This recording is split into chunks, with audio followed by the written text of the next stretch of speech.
Welcome to today's episode on personal finance. Today we are looking at creating a budget that works for you and literally creating a budget from scratch. Budgeting is one of those uh, finance lessons that I always insist is one of the core areas of personal finance because, as I always repeat, without budgeting, basically can't do anything as far as personal finance is concerned. You can't save, you can't invest, you can't allocate money to any all other uses that you might need. So today we shall look at budgeting, and it's a very powerful tool. Budgeting is one of those powerful tools for taking control of your finances. And so today we'll cover the following: the five basics of a budget and why they matter. We shall also look at popular budgeting methods. We'll mention the ones we read there. Then we shall also look at how to budget on low income. It's absolutely possible. Then we shall look at common budgeting mistakes and how to avoid them. And then finally, we shall look at budgeting apps and tools that we recommend. These are free, and some of them are paid tools that can help you on your budgeting journey. Stick along because at the end of the day, I'll share with you the free tools that personally I use so that they can be able to help you on your budgeting journey. It's important for me to mention that budgeting is not about restricting your spending. It's about directing your money and basically your money where it really needs to go. So a well-structured budget has got five key elements. So it has got income, it has got fixed expenses, it has got variable expenses, it has got savings and investments, then it has got debt repayment. I'll go through each of them quickly. So on your income, how much do you earn? This is the first step in budgeting. You have to know how much money are you making, how much money are you taking in. So basically your budget starts with you understanding your total monthly income, and this includes your salary, this includes your freelance work, this includes your side hustle income, your passive income, or any other benefits that you get either from work or from any other resource. So if your income keeps fluctuating, so you take an advantage of the last 3 months to set a realistic baseline.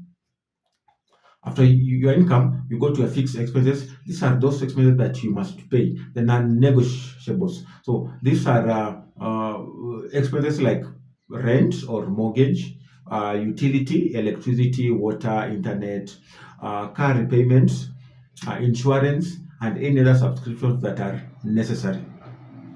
Then we have got variable expenses. These are things that are flexible. They are not necessary, but they are flexible, and you can choose to have them or in a particular month, or you can choose not to have them. They include things like groceries, gas, eating out if you do, shopping, and entertainment. These are not fixed, and so you can always change them and see what you can adjust. Then we have got savings and investments. So you have to pay yourself first. And how do you pay yourself? You pay yourself through saving and investing. So the general point is that aim to save at least 20 to 10 to 20% of your income, and this can rise to even 30 or 40 depending with the fixed and the variable utilities that we've mentioned before. So this money can go to an emergency fund. You can save some money as an emergency fund. You can save towards your retirement plan. You can save in stocks. You can save in real estate. You can save in money market funds. Now, why is this important? Because this is important because life happens. Unexpected things keep occurring. Unexpected job loss, medical emergencies. So having savings will keep you prepared, and it will put you in a position where, should an emergency come, you will be at a better position to tackle it well. Then finally, we have got the debt repayment. So eliminate what you owe. If you have a debt, this can be a credit card debt, a loan, a student loan, car loans. Your budget should include monthly repayment so that you prioritize reducing that debt. And I mentioned a couple of, there are two methods. You can use the snowball method to pay off small debts first, or you can adopt the avalanche method where you paying off the high interest loan first. Next, we look at the popular budgeting methods. The common one that we know is the 50-30-20 rule. This is one that is mostly used. How do you allocate this? You allocate 50% of your income to the needs, and this includes rent, food, transport, school fees, and any other utilities that you have. Then you will allocate 30% to wants. These are shopping, entertainment, hobbies, other subscriptions that are non-essential, travel, etc. Then you will allocate 20% to savings and debt. Uh, we can also have emergency fund here. We can have investment here. We can have money market funds here. You can have stocks here. As long as you are putting this money aside, you are not using it instantly, but you are putting it aside either for to use tomorrow or to use for the following year. Who is this method ideal for? The 50-30-20% rule is ideal for people with stable income, but they want a balanced spending plan. I won't elaborate that. Let's move to the next budgeting method. We have got the 40-30-20 and 10 rule. This one is a more detailed budgeting approach or technique. So, what do? You allocate 40% for necessities, you allocate 30% for savings, stroke investments, you allocate 20% for wants, and then you allocate 10% for debt or charity. There are those people who are strict on giving out to charity or being strict on clearing their debt. So you allocate this 10% towards that particular cause. And this approach or technique is best for people who want to focus more on long-term financial goals. The last budgeting technique, we have got the 70-20-10 rule. And this is great for higher earners. People whose earnings are in the top-notch bracket. So they will allocate 70, you allocate 70% for expenses, you allocate 20% for savings and investment, then you allocate 10% for debt or donations. This method, this technique is ideal for those who have got high income but they have got fewer financial obligations. That is why they're able to allocate a whopping 70% of their income towards living expenses.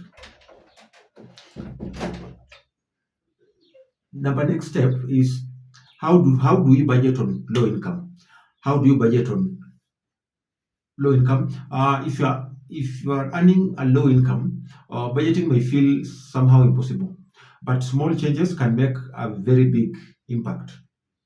So the step number one for low income budgeting tips, you prioritize your essentials. Your essentials are non-negotiables because even if you're on low income, you have to eat, you have to sleep, you have to go to work, or you have to buy the essentials that you need to execute your work. Therefore, it's important that number one, you prioritize your essentials. Rent, food, bills, they must come first. Savings and investing, those ones will come later because you will not invest and you don't have food to eat now.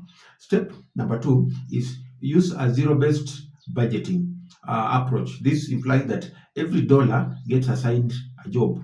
Um, uh, every dollar gets a job. Basically, I think that's self-explanatory. Then you cut down on unnecessary spending, and this might include you canceling out subscription. You have got a TV subscription that you are not using. You have got a Netflix subscription that you rarely use. You are eating out frequently. You have other activities that like going out that consumes a lot of your money. So you cut unnecessary spending so that the money that was going there can be directed or redirected to another necessary use. Then after you've cut down your unnecessary expenses, it's paramount that you increase your income.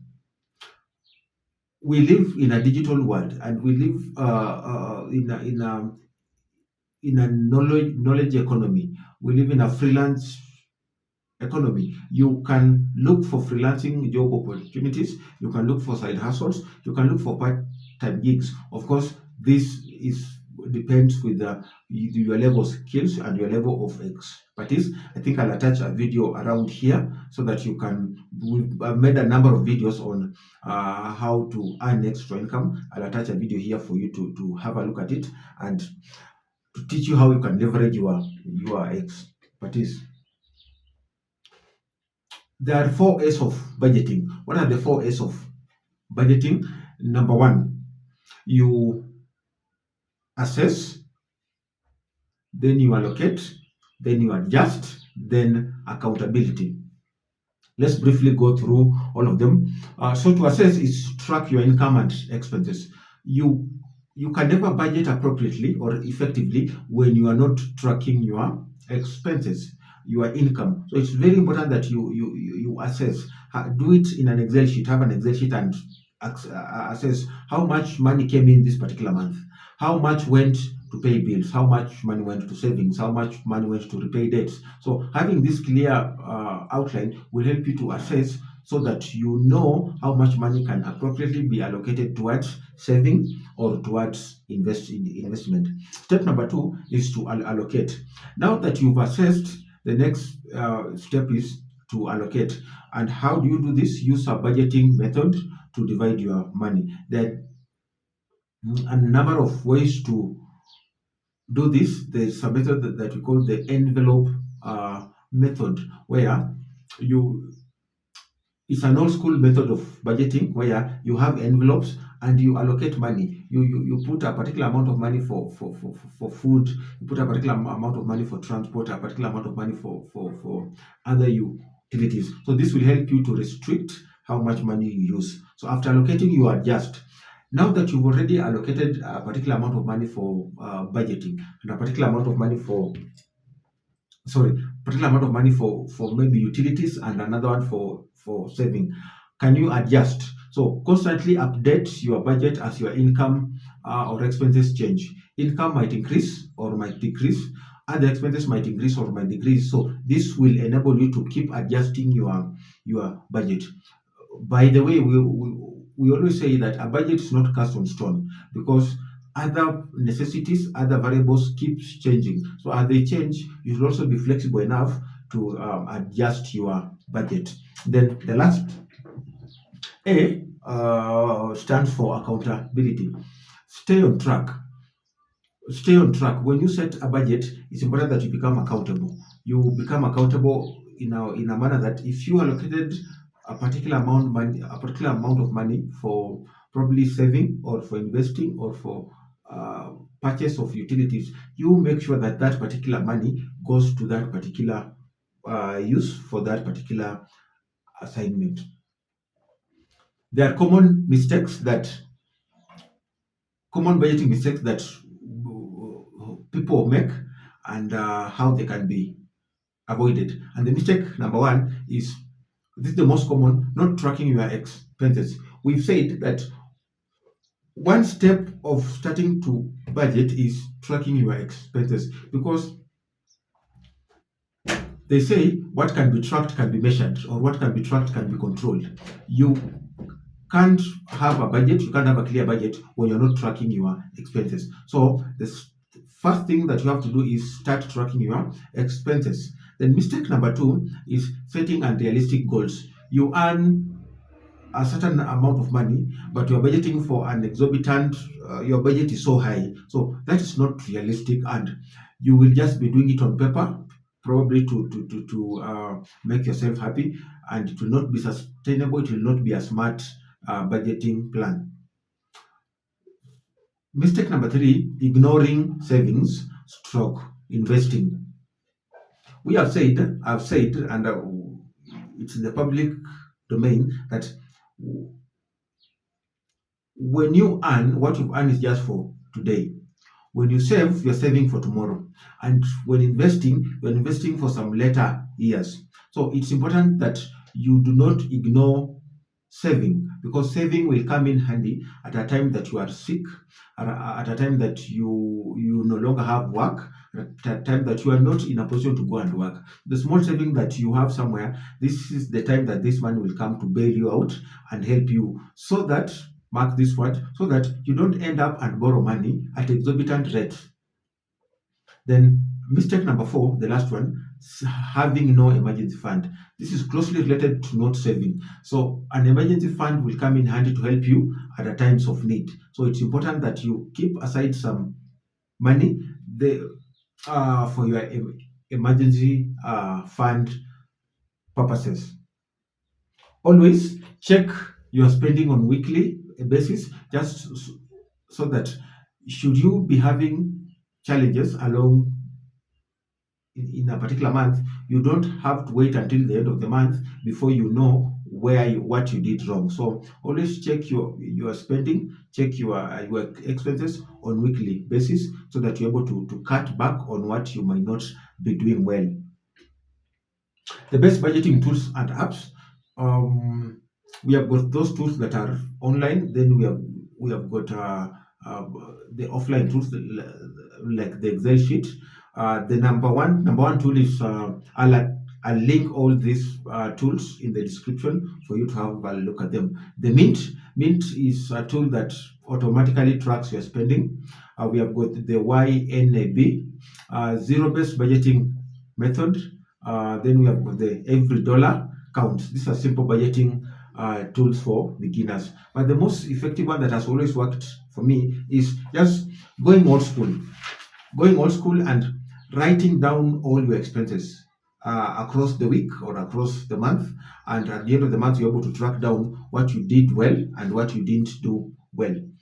You can also use an Excel sheet budgeting sheet, an Excel sheet for your budgeting, and I'm gonna leave it here for you to have a look at it. It's a collection of so many budgeting apps, though, for budgeting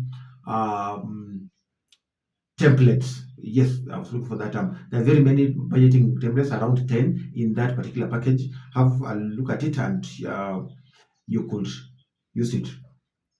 So as I conclude, I mentioned earlier that budgeting is not about restriction. It's not about controlling you on how you use your money, but it's about financial freedom. So that you have the knowledge that I'm working for this particular amount of money. This money is going somewhere to do ABCD, and this particular amount is going into the savings, so that I'll be able to use it tomorrow or the day that I will not be in a position to work.